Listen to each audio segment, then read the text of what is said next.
नमस्कार दोस्तों, स्वागत है आप सभी का अपने चैनल लाइट ऑफ जीएस पर।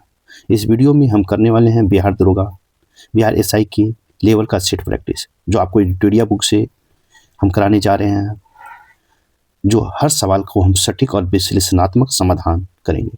दोस्तों, वीडियो को पूरा देखिए ताकि किसी भी सवाल को कंसेप्ट मिस ना हो और अपने मार्क्स में ज़बरदस्त बढ़ोतरी हो। तो चलिए बिना समय गंवाए हुए शुरू करते हैं आज का हम शक्तिशाली सेट एडिटोरिया का सेट नंबर हम 5 देखेंगे। तो चलिए देखते हैं सेट नंबर 5। फर्स्ट प्रश्न है, जल में वायु का बुलबुला जिसकी भांति व्यवहार करता हुआ है। जल में वायु की बुलबुला जिसकी भांति व्यवहार करता हुआ है, तो आपको अवतल लेंस है। इस प्रकार राइट आंसर आपका डी होगा। जल का आवर्तनांक वायु से अधिक होने के कारण उत्तल सतह पर वायु का बुलबुला जल के अवतल लेंस की भांति व्यवहार करता है। इस प्रकार राइट आंसर आपका डी होगा।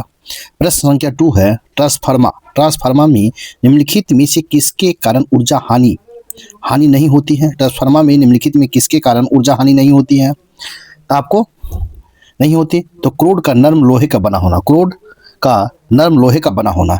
इस प्रकार राइट आंसर आपका डी होगा। ट्रांसफार्मर में नर्म लोहे का उपयोग करके भंवर धाराओं से होने वाली हानि को कम किया जाता है, जबकि ट्रांसफार्मर में निम्नलिखित कारणों से अल्प मात्रा में ऊर्जा क्षय होती है। भंवर धाराएं, कुंडलन का प्रतिरोध, शैथिलियन हानि है। इस प्रकार राइट आंसर डी होगा। नेक्स्ट प्रश्न संख्या 3 देखेंगे। किस भोजन को पचाने के लिए छोटी आंत की लंबी होने की आवश्यकता होती है। किस भोजन को पचाने के लिए छोटी आंत की लंबी होने की आवश्यकता होती है, तो इसका राइट आंसर होगा घास का। इस प्रकार राइट आंसर आपका ए होगा। घास को सेलुलोज होता है जिसे पचाने में अधिक समय लगता है, इसलिए इसे पचाने के लिए जीवों को लंबी आंतों की आवश्यकता होती है। इस प्रकार राइट आंसर आपका ए होगा। नेक्स्ट प्रश्न संख्या 4 है, किस प्रकार की कोशिका लंबी और शाखित होती है। किस प्रकार की कोशिका लंबी और शाखित होती है, तो इसका राइट आंसर हो जाएगा आपको तंत्रिका कोशिका। इस प्रकार राइट आंसर आपका ए होगा। सभी जंतुओं का तंत्रिका तंत्र अत्यधिक विशिष्ट कोशिकाओं से बना होता है, जिन्हें न्यूरॉन कहा जाता है। वह विभिन्न प्रकार के उत्तेजनाओं को पता लगाने का कार्य करते हैं और संचरित करते हैं। इस प्रकार राइट आंसर आपका ए होगा। नेक्स्ट प्रश्न संख्या 5 है, निम्नलिखित में से कौन सा पादप जगत द्विबीजी पत्री और एक बीजी पत्र में विभक्त होता है, तो इसका राइट आंसर होगा एजियोस्पर्म, आवृतबीजी। इस प्रकार राइट आंसर आपका ए होगा। एजियोस्पर्म या आवृतबीजी एक अच्छी तरह विभेदित पौधे के शरीर के साथ जीववाहक संवहनी पौधे हैं। बीजों के फल को भीतर घिरे रहते हैं। उदाहरण आम, गुलाब, टमाटर, प्याज, गेहूं और मक्का। इस प्रकार राइट आंसर आपका ए होगा। नेक्स्ट प्रश्न संख्या 6 देखेंगे। प्रश्न संख्या 6 देखेंगे, बंदर के काटने से होने वाला रोग कौन कौन से हैं। बंदर के काटने से होने वाला रोग कौन कौन से हैं, तो इसका राइट आंसर होगा रेबीज है। इस प्रकार राइट आंसर आपका बी होगा। रेबीज एक घातक लेकिन रोकथाम योग्य वायरल बीमारी है। यह लोगों को पालतू जानवरों को फैला सकता है। इन्हें कुत्ता, चमगादड़, बंदर, लोमड़ी जैसे पागल जानवरों को काट लिया जाए तो या खरोच दिया जाए। बंदर के काटने से जोखिमों से गंभीर घाव, संक्रमण और हर्पिस बी वायरस जैसे रेबीज शामिल है। इस प्रकार राइट आंसर आपका बी होगा। नेक्स्ट प्रश्न संख्या 7 है, वृद्ध व्यक्तियों को मोतियाबिंद हो जाने पर क्या हो सकता है। कहता है वृद्ध व्यक्तियों को मोतियाबिंद हो जाने पर क्या हो सकता है, तो इसका राइट आंसर हो जाएगा आपको वृद्धावस्था में व्यक्तियों को क्रिस्टलीय लेंस दूधिया और धुंधला हो जाता है। वृद्धावस्था में व्यक्तियों का क्रिस्टलीय लेंस दूधिया और धुंधला हो जाता है। इस प्रकार राइट आंसर आपका ए होगा। मोतियाबिंद आंख लेंस के बदलाव के कारण होता है। इसका मुख्य कारण उम्र बढ़ना और पराबैंगनी यूवी प्रकाश संपर्क में आना होता है। इस प्रकार राइट आंसर आपका ए होगा। नेक्स्ट प्रश्न संख्या 8 देखेंगे। IVF इनविट्रो फर्टिलाइजेशन के संबंध में निम्नलिखित में से कौन सा कथन गलत है। कहता है कौन सा कथन गलत है, तो इसका राइट आंसर होगा मां के गर्भाशय से एग्स निकालने के लिए कैथेटर का उपयोग किया जाता है। मां के गर्भाशय से एग्स निकालने के लिए कैथेटर का उपयोग किया जाता है। ये आपका गलत है। इस प्रकार राइट आंसर आपका बी होगा। कहता है कि विकल्प ए और सी सही है। आपका ए और सी सही है, लेकिन कुछ गलत पूछा गया था। राइट आंसर आपका बी होगा। मां के गर्भाशय से एग्स निकालने के लिए शोषण विधि का प्रयोग किया जाता है, ना कि एग्स निकालने के लिए कैथेटर प्रयोग किया जाता है। इस प्रकार राइट आंसर आपका गलत है, तो राइट आंसर बी होगा। नेक्स्ट प्रश्न संख्या 9 देखेंगे। प्रश्न संख्या 9 है, दृष्टिपटल रेटिना पर जो चित्र बनता है वह है, तो इसका राइट आंसर होगा वह वस्तु से छोटा होता है और उल्टा होता है, वस्तु से छोटा होता है और उल्टा होता है, इस प्रकार राइट आंसर आपका सी होगा। रेटिना पर वस्तु का प्रतिबिंब उल्टा और छोटा और वास्तविक बनता है। प्रतिबिंब बनने से संदेश दृष्टि तंत्रिकाओं और मस्तिष्क तक पहुंचता है और वस्तु हमें दिखाई देने लगती है। यद्यपि रेटिना पर बना वस्तु का प्रतिबिंब उल्टा होता है, लेकिन अनुभव के आधार पर यह हमें सीधा दिखाई देता है, इस प्रकार राइट आंसर आपका सी होगा। नेक्स्ट प्रश्न संख्या 10 है, जर्मन सिल्वर मिश्र धातु इसके अवयव है। जर्मन सिल्वर मिश्र धातु किसके अवयव है? इसका राइट आंसर होगा तांबा निकेल और जिंक का, तांबा निकेल जिंक का, इस प्रकार राइट आंसर आपका डी होगा। तांबा सिल्वर तांबा निकेल जिंक का है, इस प्रकार राइट आंसर आपका डी होगा। नेक्स्ट प्रश्न संख्या 11 है, अदरक तना है जड़ नहीं क्यों? तो इसका राइट आंसर होगा आपको, इसमें एनोड और इंटरनोड होते हैं। नोड और इंटरनोड की उपस्थिति होना तने के विशेष लक्षण है। चूंकि अदरक में संरचनाएं पाई जाती हैं, अतः यह कहा जा सकता है कि अदरक तना नहीं है, इस प्रकार राइट आंसर आपका बी होगा। नेक्स्ट प्रश्न संख्या 12 देखेंगे। नेक्स्ट प्रश्न संख्या 12 देखेंगे, निम्नलिखित में कौन सा युग्म सही सुमेलित नहीं है? मानव रोग और मानव कारक सूक्ष्म जीव है, आपको इसमें दिखना है। तो इसका राइट आंसर हो जाएगा आपको खासरा जीवाणु। खासरा जीवाणु से संबंधित नहीं है, क्योंकि खासरा वायरस से होता है। किससे होता है? तो आपको वायरस से होता है। पूछा नहीं है तो राइट आंसर आपका डी होगा, जो संबंधित नहीं है। जबकि मलेरिया आपको प्रोटोजोआ से होता है, ये आपका सही है। हेपेटाइटिस ए भी वायरस से होता है, ये भी सही है। टाइफाइड, तो आपको टाइफाइड भी आपको जीवाणु से होता है, ये भी आपका सही है। नहीं पूछा है तो राइट आंसर आपका डी होगा, इस प्रकार राइट आंसर आपका डी होगा। नेक्स्ट प्रश्न संख्या 13 देखेंगे, मनुष्य के शरीर में पाए जाने वाले तत्वों का आरोही क्रम में व्यवस्थित करें।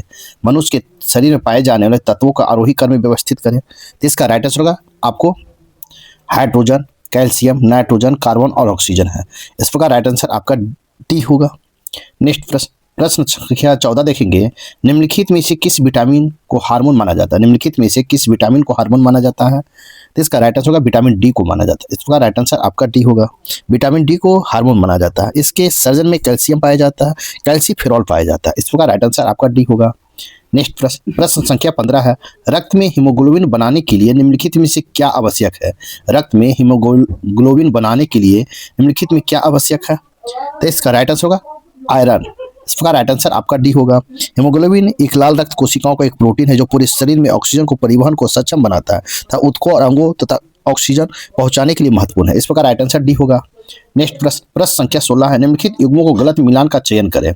सूची 1 में यंत्र है और सूची 2 में मापन उपयोग है। एक में है ऑडियोमीटर, तो आपको ऑडियोमीटर है, तो ऑडियोमीटर में कहता है कि कौन चयन गलत मिलान का चयन करें। तो गलत मिलान है आपको क्रोमोमीटर है जो रॉकेट इंजन की क्षमता। तो क्रोमोमीटर से क्या होता है? ये आपका गलत है, क्योंकि क्रोमोमीटर से आपका होता है निम्न ताप होता है, ये आपका गलत मिलान है, इस प्रकार राइट आंसर आपका बी होगा। जबकि ऑडियोमीटर से वाहन द्वारा तय की गई दूरी, जबकि ग्रेविमीटर से पृथ्वी गुरुत्वाकर्षण क्षेत्र में परिवर्तन और फोनोमीटर से ध्वनि की तीव्रता, ये आपका सही है। गलत मिलान है तो राइट आंसर आपका बी होगा। नेक्स्ट प्रश्न संख्या 17 देखेंगे। प्रश्न संख्या 17 है, लोहे की कील पानी पर क्यों तैरती है जबकि वह पानी में डूब जाते हैं? लोहे का कील पारे पर क्यों तैरती है जबकि पानी में डूब जाती है? इसका राइट आंसर हो जाएगा आपको बी। लोहे की अपेक्षित घनत्व पानी से अधिक तथा पारे से कम होता है। लोहे की अपेक्षित घनत्व पानी से अधिक तथा पारे से कम होता है, इस प्रकार राइट आंसर आपका बी होगा। नेक्स्ट प्रश्न संख्या 18 देखेंगे। फिनोफ्लैथलीन अम्ल के साथ अभिक्रिया कर। फिनोफ्लैथलीन के साथ अभिक्रिया कर क्या होता है? इसका होता है कोई परिवर्तन नहीं करता, इस प्रकार राइट आंसर आपका सी होगा। फिनोफ्लैथलीन रंगहीन सूचक होता है जो अम्ल से अभिक्रिया कर अपनी रंग में कोई परिवर्तन नहीं करता है, जबकि क्षार से अभिक्रिया का गुलाबी रंग में बदल जाता है, इस प्रकार राइट आंसर आपका सी होगा। नेक्स्ट प्रश्न संख्या 19 है, इक्वा रेजिया या अम्ल राज के संदर्भ में असत्य है, तो इसका राइट आंसर हो जाएगा आपको, इसमें HNO3 एवं HCl का अनुपात क्रमशः 3:1 होता है, इस प्रकार राइट आंसर आपका बी होगा। नेक्स्ट प्रश्न संख्या 20 देखेंगे। अम्ल वर्षा किनके द्वारा होने वाला पर्यावरण प्रदूषण के कारण होता है? अम्ल वर्षा किनके द्वारा होने वाला पर्यावरण प्रदूषण के कारण होता है? तो इसका राइट आंसर होगा नाइट्रोजन ऑक्साइड और सल्फर डाइऑक्साइड होता है। इस प्रकार राइट आंसर आपका डी होगा। अम्ल वर्षा नाइट्रोजन ऑक्साइड N2O और सल्फर डाइऑक्साइड SO2 पर्यावरण प्रदूषण के कारण होता है। इस प्रकार राइट आंसर आपका डी होगा। नेक्स्ट प्रश्न संख्या 21 है, मुगल प्रशासन में कौन सा अधिकारी राजा और प्रशासन के बीच का मुख्य कड़ी था? मुगल प्रशासन में कौन आधिकारिक राजा और प्रशासन के बीच का मुख्य कड़ी था? तो इसका राइट आंसर हो जाएगा वजीर था। इस प्रकार राइट आंसर आपका सी होगा। मुगल प्रशासन के अंतर्गत वजीर नामक अधिकारी राजा और प्रशासन के बीच का मुख्य कड़ी था। वजीर का पद प्रधान था। इस प्रकार राइट आंसर आपका सी होगा। नेक्स्ट प्रश्न संख्या 22 देखेंगे, साइमन कमीशन के संबंध में कौन सा कथन असत्य है? साइमन कमीशन के संबंध में कौन सा कथन असत्य है? इसका राइट आंसर होगा, इस कमीशन के सभी वर्गों एवं दलों को फूट डाल दी थी। इस कमीशन ने सभी वर्गों एवं दलों में फूट डाल दी थी। ये आपका असत्य है। इस प्रकार राइट आंसर आपका सी होगा। साइमन कमीशन के संबंध में कथन सी असत्य है, क्योंकि साइमन कमीशन के आगमन के तत्कालीन राजनीतिक और परिदृश्य पर गहरा प्रभाव पड़ा, जिसके परिणाम स्वरूप भारत में विद्वान सभी वर्ग एवं दल आपस में एकजुट हो गए, क्योंकि इस समिति के सभी सदस्य अंग्रेज थे और सभी वर्गों ने इसका विरोध किया था। इस प्रकार राइट आंसर सी होगा। नेक्स्ट प्रश्न संख्या 23 देखेंगे, इंडिया इंडिपेंडेंट लीग की स्थापना किसके द्वारा की गई थी? इंडिया इंडिपेंडेंट लीग की स्थापना किसके द्वारा किया गया था? तो इसका राइट आंसर हो जाएगा आपको रास बिहारी बोस के द्वारा किया गया था। इस प्रकार राइट आंसर आपका भी होगा। इंडिया इंडिपेंडेंट लीग की स्थापना रास बिहारी बोस द्वारा की गई थी। यह वर्ष 1920 से 1940 के दशक में सक्रिय राजनीतिक संगठन था। इस प्रकार राइट आंसर आपका भी होगा। नेक्स्ट प्रश्न संख्या 24 देखेंगे। प्रश्न संख्या 24 है, वारेन हेस्टिंग्स द्वारा न्याय के क्षेत्र में किए गए सुधारों के संबंध में कौन सा कथन सत्य है? वारेन हेस्टिंग्स द्वारा न्याय के क्षेत्र में किए गए सुधारों के संबंध में कौन सा कथन सत्य है? इसका राइट आंसर होगा उपयुक्त में सभी है। उसने 1772 में नई न्याय व्यवस्था स्थापित किया, ये सत्य है। इस व्यवस्था को दीवानी और फौजदारी अदालतों के गठन का प्रावधान था, ये भी सत्य है। सी में दीवानी अदालतों की मुखिया यूरोपीय जिला कलेक्टर होते थे, ये भी सत्य है। इस प्रकार राइट आंसर आपका डी होगा। नेक्स्ट प्रश्न संख्या 25 देखेंगे। प्रश्न संख्या 25 है, निम्नलिखित को सही कालक्रम के अनुसार व्यवस्थित कीजिए। ए में लॉर्ड कर्जन, 2 में है लॉर्ड चेम्सफोर्ड, 3 में है लॉर्ड हार्डिंग और 4 में है लॉर्ड इरविन। आपको मिलान करना है। लॉर्ड कर्जन आपको कब आए? तो वर्ष 1899 से आपको 1905 तक।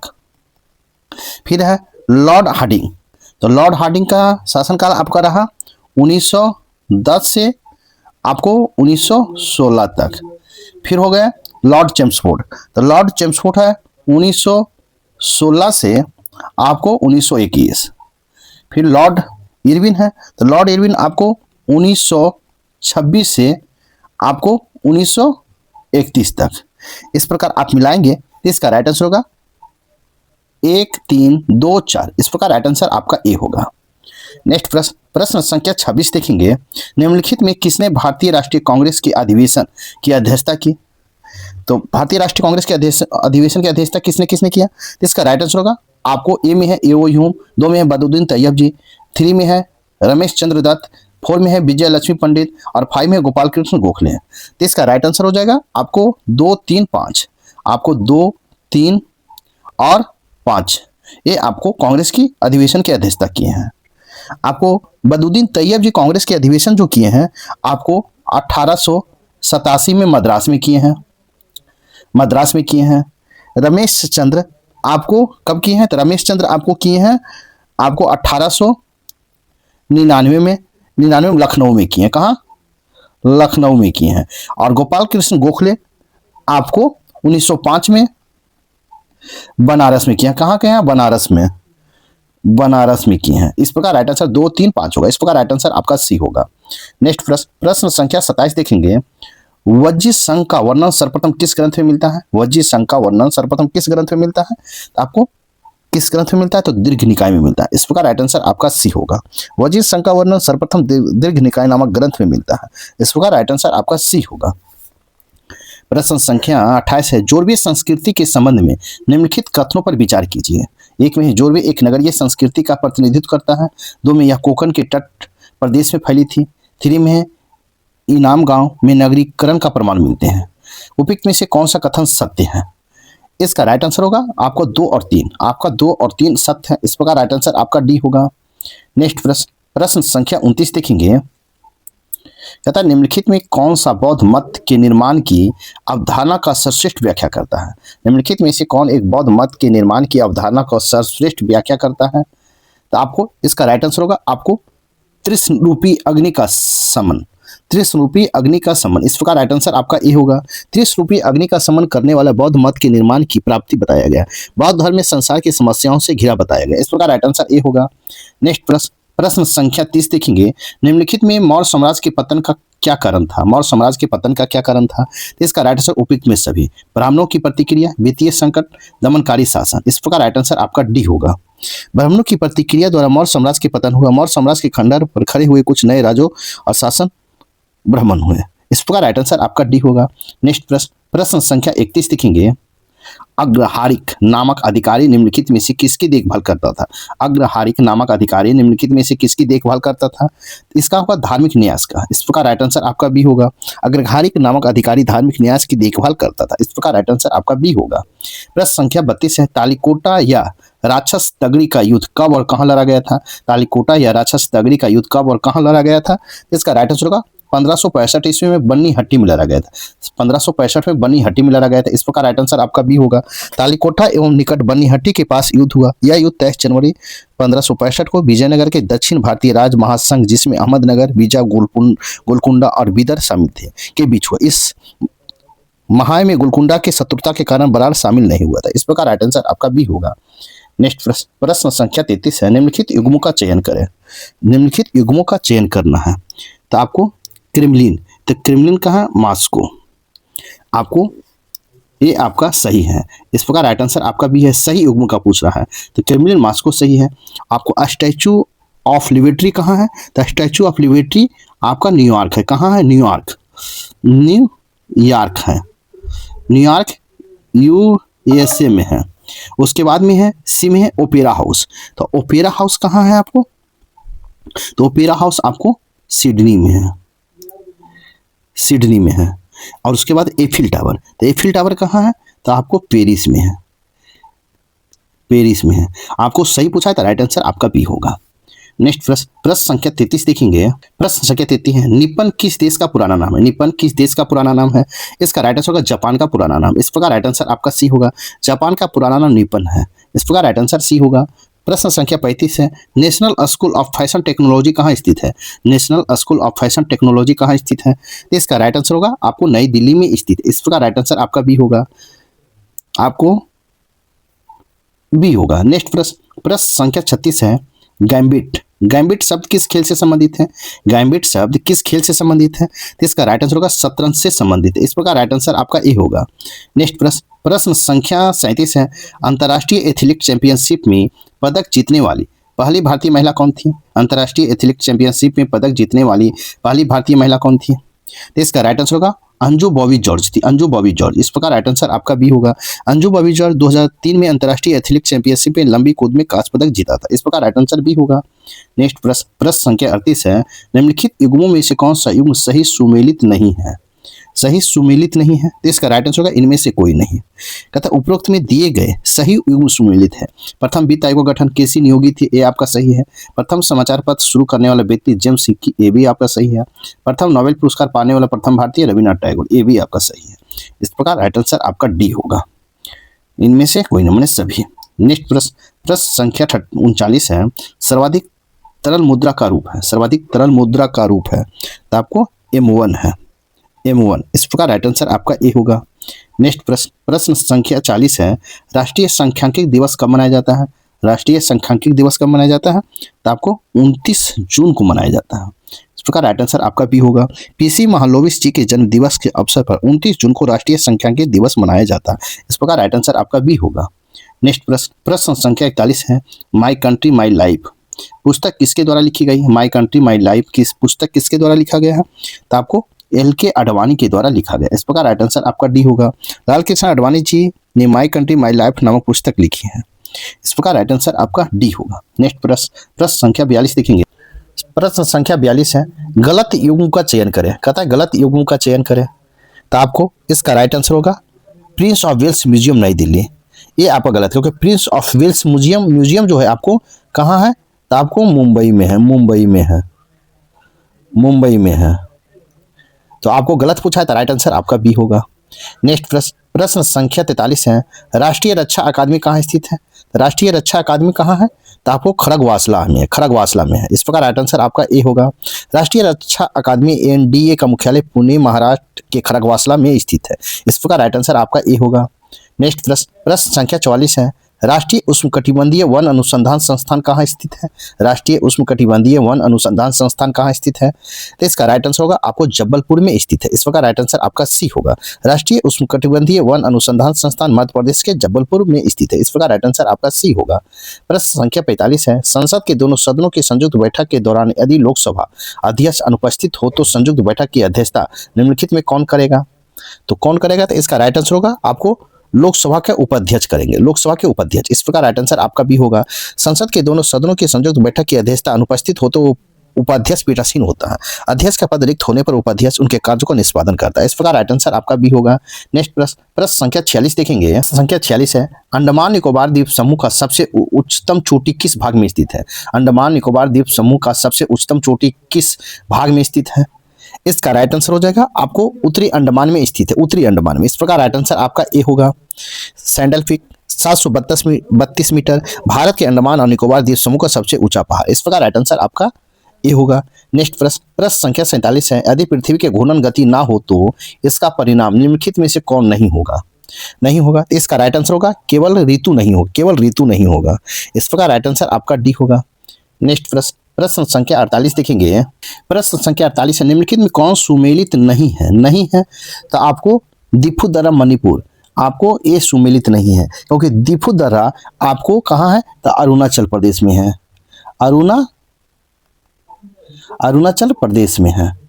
आपको नहीं पूछा था, राइट आंसर आपका डी होगा। आपको बनिहाल दर्रा जम्मू कश्मीर, ये आपका सही है। लिपुलेख दर्रा उत्तराखंड, ये भी सही है। बारलाचा दर्रा हिमाचल प्रदेश, ये भी आपका सही। आपका डी सही नहीं। इस प्रकार राइट आंसर आपका डी होगा। नेक्स्ट प्रश्न संख्या 49 है, निम्नलिखित में कौन सुमेलित नहीं है? तो इसका राइट आंसर दुलहस्ती परियोजना, झेलम नदी, ये आपका सुमेलित नहीं है क्योंकि दुलहस्ती परियोजना आपको चेनाब नदी पर है। कहाँ है? चेनाब नदी पर है।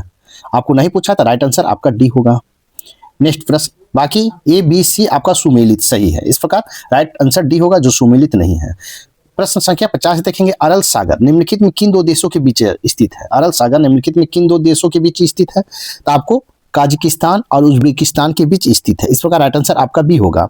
अरल सागर काजाकिस्तान एवं उज्बेकिस्तान के मध्य स्थित है, एक झील है। इस प्रकार राइट आंसर आपका बी होगा। नेक्स्ट प्रश्न संख्या 51 है, निम्नलिखित में कौन सुमेलित नहीं है? जल संधि और क्षेत्र है। इसका राइट आंसर होगा आपको जल संधि और क्षेत्र, कौन सुमेलित नहीं है? तो इसका राइट आंसर हो जाएगा आपको डोबर जल संधि, भूमध्यसागर और इंग्लिश चैनल। डोबर जल संधि आपको, तो डोबर जल संधि यूके और फ्रांस के बीच है, भूमध्यसागर और इंग्लिश चैनल नहीं। आपको डोबर जल संधि यूके को फ्रांस से अलग करती है तथा उत्तरी सागर को इंग्लिश चैनल से जोड़ती है। उत्तरी सागर को। इस प्रकार आपका नहीं पूछा तो राइट आंसर आपका सी होगा, जो गलत है। इस प्रकार राइट आंसर सी होगा। नेक्स्ट प्रश्न संख्या 52 है, फ्रांस और जर्मनी के बीच कौन सी रेखा स्थित है? फ्रांस और जर्मनी के बीच कौन सी रेखा स्थित है? तो आपको मैग्नी-नॉट रेखा स्थित है। इस प्रकार राइट आंसर आपका ए होगा। मैग्नी-नॉट रेखा फ्रांस द्वारा खींची गई जर्मनी और फ्रांस के बीच की सीमा रेखा। यह रेखा कंक्रीट, लोहा इत्यादि से मिलकर बनी है। इसका निर्माण 1929 में से 1938 के बीच किया गया। इस प्रकार राइट आंसर आपका ए होगा। प्रश्न संख्या 53 है, राज्य सरकार का मुख्य कानूनी प्रतिनिधित्व कौन है? राज्य सरकार का मुख्य कानूनी प्रतिनिधित्व कौन है? तो इसका राइट आंसर होगा महाधिवक्ता। इस प्रकार राइट आंसर आपका ए होगा।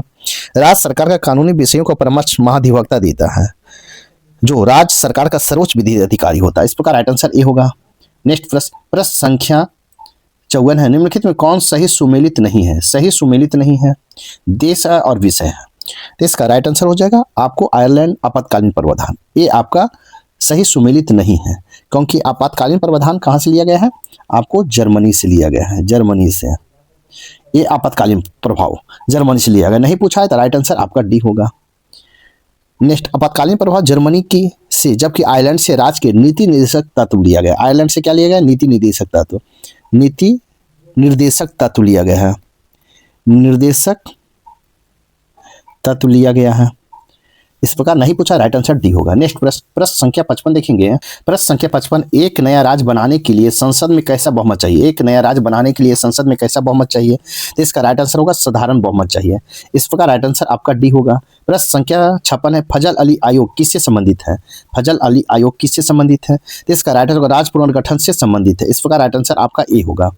आपको 22 दिसंबर 1953 को राज्यों के पुनर्गठन हेतु फजल अली आयोग गठित किया गया था। इस प्रकार राइट आंसर आपका ए होगा। नेक्स्ट प्रश्न संख्या 57 है, उपाधियों का अंत किस अनुच्छेद से संबंधित है? उपाधियों का अंत किस अनुच्छेद से संबंधित है? इसका राइट आंसर होगा अनुच्छेद 18 से संबंधित है। इस प्रकार राइट आंसर आपका सी होगा।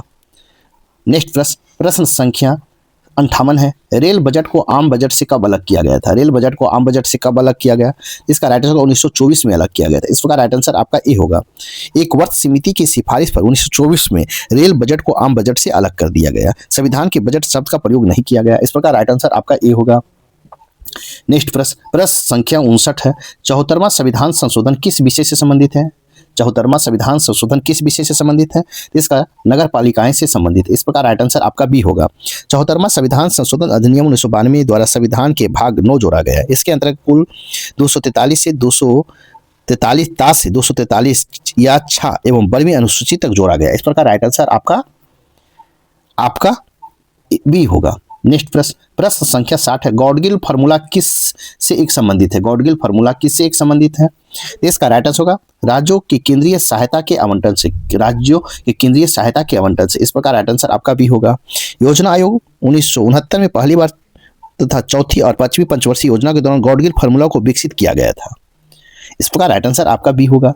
नेक्स्ट प्रश्न संख्या 61 है, हाल ही में किस देश के प्रधानमंत्री नरेंद्र मोदी को शुभ दरुमा गुड़िया भेंट किया है? हाल ही में किस देश के प्रधानमंत्री नरेंद्र मोदी को शुभ दरुमा गुड़िया भेंट किया है?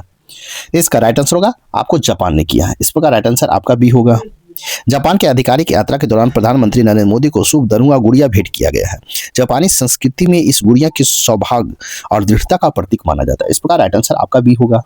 नेक्स्ट प्रश्न संख्या 62 है। प्रश्न संख्या 62, संयुक्त राष्ट्र आंतरिक न्याय परिषद के अध्यक्ष कौन बने? संयुक्त राष्ट्र आंतरिक न्याय परिषद के अध्यक्ष कौन बने हैं? इसका राइट आंसर होगा आपको मदन बी लोकुर बने। इस प्रकार राइट आंसर आपका भी होगा। संयुक्त राष्ट्र आंतरिक न्याय परिषद के नए अध्यक्ष मदन बी लोकुर को बनाया गया। इस प्रकार राइट आंसर आपका भी होगा। नेक्स्ट प्रश्न संख्या 63 देखेंगे। प्रश्न संख्या 63 देखेंगे, दुर्गेश अरण्य प्रणाली उद्यान कहाँ है? दुर्गेश अरण्य प्राणी उद्यान कहाँ है? तो इसका राइट आंसर होगा आपको हिमाचल प्रदेश में। इस प्रकार राइट आंसर आपका डी होगा। भारत का पहला हरित प्रमाणन पाने वाला चिड़ियाघर दुर्गेश अरण्य प्राणी उद्यान हिमाचल प्रदेश के दोहरा विधानसभा क्षेत्र के वनखड़ी में स्थित है। इस प्रकार राइट आंसर डी होगा। नेक्स्ट प्रश्न संख्या 64 है, हाल ही में चर्चा में रही राजो की बबली किस शहर में स्थित है? तो राजो की बबली किस शहर में स्थित है? इसका राइट आंसर होगा नई दिल्ली में स्थित है। इस प्रकार राइट आंसर आपका ए होगा। भारतीय पुरातत्व सर्वेक्षण ने विश्व स्मारक निधि भारत WMFI और TCS फाउंडेशन के सहयोग से नई दिल्ली में मेहरैली पुरातत्व पार्क में स्थित 16वीं शताब्दी की बाबरी राजो की बबली के संरक्षण का काम किया। इस प्रकार राइट आंसर आपका ए होगा। नेक्स्ट प्रश्न संख्या 65 है, हेनले पासपोर्ट इंडेक्स 2025 में भारत का कौन सा स्थान पर रहा है? हेनले पासपोर्ट इंडेक्स 2025 में भारत कौन से स्थान पर रहा है? तो इसका राइट आंसर होगा आपको 85वां स्थान पर रहा। इस प्रकार राइट आंसर आपका डी होगा। 15 नवंबर 2025 को हेनले पासपोर्ट इंडेक्स जारी किया गया, जिसमें भारत को 85वां स्थान प्राप्त हुआ। 2025 में हेनले पासपोर्ट इंडेक्स सूची इस प्रकार है, सिंगापुर, दक्षिण कोरिया और जापान। इस प्रकार राइट आंसर डी होगा।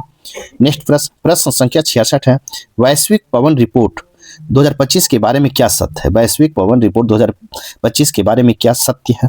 तो इसका राइट आंसर होगा वर्ष 2024 में कुल 117 गीगावाट नई पवन ऊर्जा क्षमता की जोड़ी गई है। इस प्रकार राइट आंसर आपका ए होगा। नेक्स्ट प्रश्न संख्या 67 है, मत्स्य 6000 क्या है? मत्स्य 6000 क्या है? इसका राइट आंसर होगा आपको पनडुब्बी है। इस प्रकार राइट आंसर आपका डी होगा। मत्स्य 6000 भारत के एक मानव युक्त पनडुब्बी है, जिसे पृथ्वी विज्ञान मंत्रालय ने समुद्रयान परियोजना के तहत विकसित किया जा रहा है। इस प्रकार राइट आंसर आपका डी होगा। नेक्स्ट प्रश्न संख्या 68 देखेंगे। प्रश्न संख्या 68 है, डेजर्ट फ्लैग के 10वें संस्करण का आयोजन कहाँ किया गया है? डेजर्ट फ्लैग के 10वें संस्करण का आयोजन कहाँ किया गया है? तो इसका राइट आंसर होगा यूएई में किया गया। इस प्रकार राइट आंसर सी होगा। आपको अभ्यास डेजर्ट फ्लैग संयुक्त अरब अमीरात द्वारा आयोजित एक बहुराष्ट्रीय हवाई अड्डा युद्ध अभ्यास, इसका आयोजन अल धफरा एयरवेस पे किया गया। भारत की तरफ से मिग 29 जगुआर एयरक्राफ्ट शामिल हुआ था। इस प्रकार राइट आंसर आपका सी होगा। नेक्स्ट प्रश्न संख्या 69 है, आईपीएल 2025 में ऑरेंज कप किसने जीता है? आईपीएल 2025 में ऑरेंज कप किसने जीता है? तो आपको साई सुदर्शन ने जीता है, साई सुदर्शन। इस प्रकार राइट आंसर आपका ए होगा। 18वां टाटा आईपीएल 2025 के गुजरात टाइटंस के साई सुदर्शन ने ऑरेंज कप जीती है। इस प्रकार राइट आंसर आपका ए होगा। नेक्स्ट प्रश्न संख्या 70 है, आईसीसी विश्व टेस्ट चैंपियनशिप 2025 में किस देश ने जीत हासिल की है? आईसीसी विश्व टेस्ट चैंपियनशिप 2025 में किस देश ने जीत हासिल किया है? तो इसका राइट आंसर होगा दक्षिणी अफ्रीका ने जीत हासिल किया। इस प्रकार राइट आंसर आपका भी होगा। आईसीसी विश्व टेस्ट चैंपियनशिप 2025 का फाइनल मैच लंदन में लॉर्ड्स में ऑस्ट्रेलिया और दक्षिणी अफ्रीका के बीच खेला गया। दक्षिणी अफ्रीका ने 5 विकेट से इस मैच को जीत दर्ज किया। इस प्रकार राइट आंसर आपका बी होगा। नेक्स्ट प्रश्न संख्या 71, इजराइल में हमले की प्रतिक्रिया ईरान ने कौन सा ऑपरेशन चलाया? इजराइल के हमले की प्रतिक्रिया में ईरान ने कौन सा ऑपरेशन चलाया है? इसका राइट आंसर हो जाएगा आपको कौन सा ऑपरेशन चलाया है? तो राइट होगा operation true promise 3। Operation true promise 3 चलाया। इस प्रकार राइट आंसर आपका सी होगा।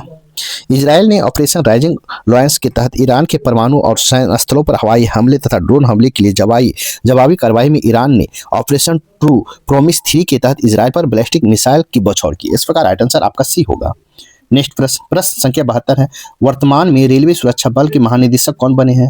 वर्तमान में रेलवे सुरक्षा बल के महानिदेशक कौन बने हैं? तो आपको सोनाली मिश्रा बने, सोनाली मिश्रा। इस प्रकार राइट आंसर आपका सी होगा। मंत्रिमंडल की नियुक्ति समिति के वरिष्ठ आईपीएस अधिकारी सोनाली मिश्रा को आरपीएफ के नए महानिदेशक नियुक्त किया गया है। इस प्रकार राइट आंसर आपका सी होगा। नेक्स्ट प्रश्न संख्या 73 है, आरबीआई के 26वें गवर्नर कौन बने हैं? आरबीआई के 26वें गवर्नर कौन बने हैं? तो इसका राइट आंसर होगा संजय मल्होत्रा बने। इस प्रकार राइट आंसर आपका सी होगा। आरबीआई के वर्तमान में 26वें गवर्नर संजय मल्होत्रा हैं। 12 दिसंबर 2024 को पदभार ग्रहण किया। इस प्रकार राइट आंसर सी होगा। नेक्स्ट प्रश्न संख्या 74 है, फरवरी 2025 में CK Nayudu life time achievement award किसे दिया गया है? फरवरी 2025 में CK Nayudu life time achievement award किसे दिया गया है? तो इसका राइट आंसर होगा आपको सचिन तेंदुलकर को दिया गया है। इस प्रकार राइट आंसर आपका बी होगा। नेक्स्ट प्रश्न संख्या 75 है, विश्व खाद्य पुरस्कार 2025 किसे प्रदान किया गया है? विश्व खाद्य पुरस्कार 2025 किसे प्रदान किया गया है? तो मारिया गेला हंगरिया को प्रदान किया। मारिया गेला हंगरिया को प्रदान किया गया। इस प्रकार राइट आंसर आपका ए होगा। ब्राजील की माइक्रोबायोलॉजिस्ट डॉक्टर मारिया गेला हिंगारिया को जैविक नाइट्रोजन स्थिरीकरण के क्षेत्र में काम करने के लिए उन्हें 2025 का विश्व खाद्य पुरस्कार प्रदान किया गया। इस प्रकार राइट आंसर आपका ए होगा। नेक्स्ट प्रश्न संख्या 76 है, सैयद मुश्ताक अली ट्रॉफी 2024-25 किस टीम ने जीता है? सैयद मुश्ताक अली ट्रॉफी 2024-25 का खिताब किस टीम ने जीता है? इसका राइट आंसर होगा महाराष्ट्र मुंबई ने जीता है। इस प्रकार राइट आंसर आपका ए होगा। नेक्स्ट प्रश्न संख्या 77 है, हाल में किस राज्य से संबंधित अंबाजी संगमरमर को जीआई टैग दिया गया है? हाल में किस राज्य से संबंधित अंबाजी संगमरमर को जीआई टैग दिया गया है? इसका राइट आंसर होगा गुजरात को। इस प्रकार राइट आंसर आपका ए होगा। भारत के समृद्ध संस्कृति धरोहर और प्राकृतिक संसाधनों का एक बड़ा मान्यता देते हुए गुजरात के अंबाजी संगमरमर को जीआई टैग दिया गया। इस प्रकार राइट आंसर ए होगा। नेक्स्ट प्रश्न संख्या 78 है, वरिष्ठ नागरिक आयोग की स्थापना करने वाला पहला राज्य कौन था? वरिष्ठ नागरिक आयोग की स्थापना करने वाला पहला राज्य कौन था? तो इसका राइट आंसर हो जाएगा आपको केरल था। इस प्रकार राइट आंसर आपका ए होगा। वरिष्ठ नागरिक आयोग की स्थापना करने वाला पहला राज्य केरल था। इस प्रकार राइट आंसर ए होगा। नेक्स्ट प्रश्न संख्या 79 है, 34वां ब्याज सम्मान 2024 किस कीर्ति को दिया गया है? 34वां ब्याज सम्मान 2024 की कीर्ति किसे दिया गया है? इसका राइट आंसर होगा कौन देश को वासी, कौन देश को वासी। इस प्रकार राइट आंसर आपका सी होगा। कौन देश को वासी वेणु की डायरी कीर्ति के लिए हिंदी साहित्य लेखिका सुरबाला को 2024 के 34वां ब्याज सम्मान प्रदान किया गया। इस प्रकार राइट आंसर सी होगा। प्रश्न संख्या 80 है, वर्तमान में कुल शास्त्रीय भाषाओं की संख्या कितनी है? वर्तमान में कुल शास्त्रीय भाषाओं की संख्या कितनी है? तो इसका राइट आंसर होगा डी 11 है। डी 11। इस प्रकार राइट आंसर आपका डी होगा। 5 नए भाषाओं को शास्त्रीय भाषा का दर्जा देने के उपरांत मराठी, पाली, प्राकृतिक, असमिया, बंगाली अब कुल शास्त्रीय भाषाओं की संख्या 11 हो गई। इस प्रकार राइट आंसर आपका डी होगा। नेक्स्ट प्रश्न संख्या 81 देखेंगे। साथ ही वीडियो को लाइक कीजिए, शेयर कीजिए, चैनल को सब्सक्राइब नहीं किए तो सब्सक्राइब कर ले ताकि आपको आने वाला सेट प्रैक्टिस आपको का नोटिफिकेशन मिलते रहे। तो देखते हैं नेक्स्ट प्रश्न संख्या 81 देखेंगे। आपको जहाँ मैथ और रीजनिंग है वहाँ आप आंसर बता दिया जाएगा, इसे स्वयं बना लें। तो चलिए देखते हैं। प्रश्न संख्या 81 है जिसका राइट आंसर होगा, इसका राइट आंसर हो जाएगा बी, 2816 घन सेंटीमीटर। इस प्रकार राइट आंसर आपका बी होगा। प्रश्न संख्या 82 है, इसका राइट आंसर हो जाएगा आपको बी, 66.2/3%। इस प्रकार राइट आंसर आपका बी होगा। नेक्स्ट प्रश्न संख्या 83 है, इसका राइट आंसर होगा डी, 33.1/3% लाभ होगा। इस प्रकार 33.1/3% लाभ, इस प्रकार राइट आंसर आपका डी होगा।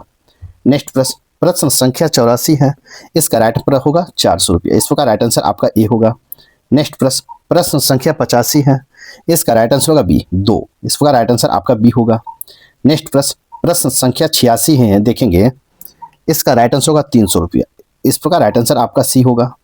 नेक्स्ट प्रश्न संख्या 87 है, इसका राइट आंसर होगा 37.5। इस प्रकार राइट आंसर आपका सी होगा। नेक्स्ट प्रश्न संख्या 88 है, इसका राइट प्रश्न आंसर होगा 40। इस प्रकार राइट आंसर आपका ए होगा। नेक्स्ट प्रश्न संख्या 89 है, इसका राइट आंसर होगा 7.4437। इस प्रकार राइट आंसर आपका बी होगा। नेक्स्ट प्रश्न संख्या 90 देखेंगे। प्रश्न संख्या 90 है, इसका राइट आंसर हो जाएगा आपको ए, 156.25 रुपया, 156.25 रुपया। इस प्रकार राइट आंसर ये होगा। प्रश्न संख्या 91, निम्न में से किस शब्द का प्रयोग हमेशा बहुवचन में होता है? किस शब्द का प्रयोग हमेशा बहुवचन में होता है? इसका राइट आंसर होगा इनमें से सभी का। आपको प्राण, आंसू और दर्शन तीनों का होता है। इस प्रकार राइट आंसर आपका डी होगा। नेक्स्ट प्रश्न संख्या 92 है, निम्न में कौन सा शब्द तत्सम है? तत्सम पूछा है, इसका राइट आंसर होगा आपको कीर्षक है। इस प्रकार राइट आंसर आपका बी होगा। नेक्स्ट प्रश्न संख्या 93 है, श्याम सुंदर में कौन सा समास है? श्याम सुंदर में कौन सा समास है? इसका कर्म धारण समास है। इस प्रकार राइट आंसर आपका ए होगा। नेक्स्ट प्रश्न संख्या 94 है, सेलेक्टेड द मोस्ट आप सेलेक्टेड द मोस्ट आपको oriental synonym of given word. इसका राइट आंसर हो जाएगा आपको, इसका राइट आंसर हो जाएगा आपको ए, हंग्रित, हंग्रित। इस प्रकार राइट आंसर आपका ए होगा। नेक्स्ट प्रश्न संख्या आपको 95, choose of the most oriental English word for न्यायिक निर्णय। इसका राइट आंसर हो जाएगा आपको ए हो जाएगा, एब्यूटेशन। इस प्रकार राइट आंसर आपका डी होगा। नेक्स्ट प्रश्न संख्या 96 है, सार्वजनिक ऋण पर ब्याज किसका भाग है? सार्वजनिक ऋण पर ब्याज किसका भाग है? तो इसका राइट आंसर होगा आपको सरकार द्वारा अंतरण भुगतान पर, सरकार द्वारा अंतरण भुगतान पर। इस प्रकार राइट आंसर आपका बी होगा। नेक्स्ट प्रश्न संख्या 99 है, संरचनात्मक बेरोजगारी का कारण क्या है? तो संरचनात्मक बेरोजगारी का कारण क्या है? तो आपको अपर्याप्त उत्पादन क्षमता, अपर्याप्त उत्पादन क्षमता। इस प्रकार राइट आंसर आपका डी होगा।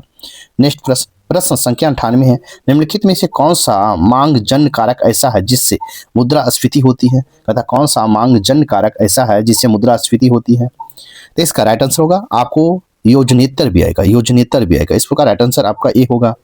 नेक्स्ट प्रश्न संख्या 99 है, संतुलन स्तर बिंदु पर निम्नलिखित में से क्या होता है? संतुलन स्तर बिंदु पर निम्नलिखित में से क्या होता है?